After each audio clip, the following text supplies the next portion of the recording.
सोने चांदी के थाल की आवश्यकता नहीं है श्री जी को भोग लगाने के लिए।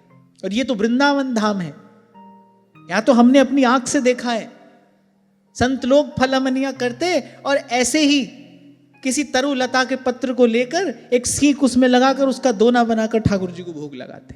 क्या होता है ना, जब हम अपनी दृष्टि से जो केवल हमारी दृष्टि से उत्तम वस्तु है, जब हम उसका संग्रह करके ठाकुर जी को निवेदन करते हैं ना, तो कहीं बहुत गहरे हमारे मन में भाव आता है कि देखो बढ़िया से बढ़िया वस्तु से ठाकुर जी की सेवा कर रहे हैं। अब वो भाई हमारी बुद्धि से ही तो बढ़िया घटिया है, प्रभु की दृष्टि में ना बढ़िया है ना घटिया है।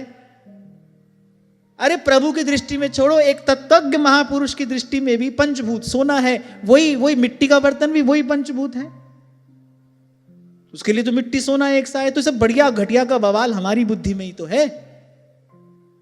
और मैंने कई बार आपसे कहा भाई इससे प्रेम भक्ति का कोई लेना देना भी नहीं है। कहे कबीर भक्ति कर पाया और भोले भाव मिले रघुराया। साधो माधो स्यों मन लाई, चतुराई ना चतुर्भुज पाइए, चतुराई ना चतुर्भुज पाइए, साधो माधो स्यों मन लाई, साधो माधो स्यों मन लाई।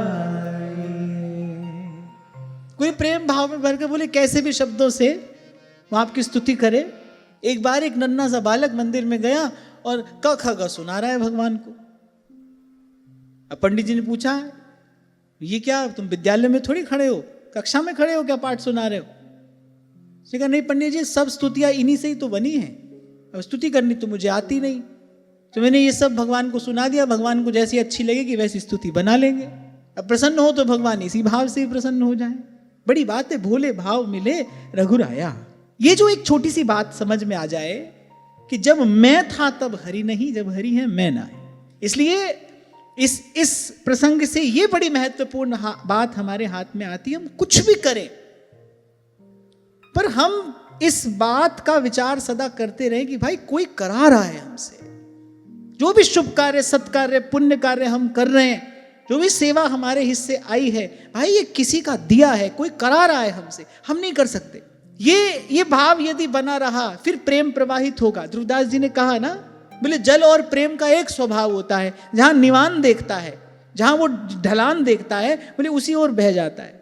जब इस भाव में आप बने रहेंगे ना, जब दीर्घ काल तक इस भाव का अभ्यास करेंगे, मुझसे भया न होएगा साहिब करता मोह।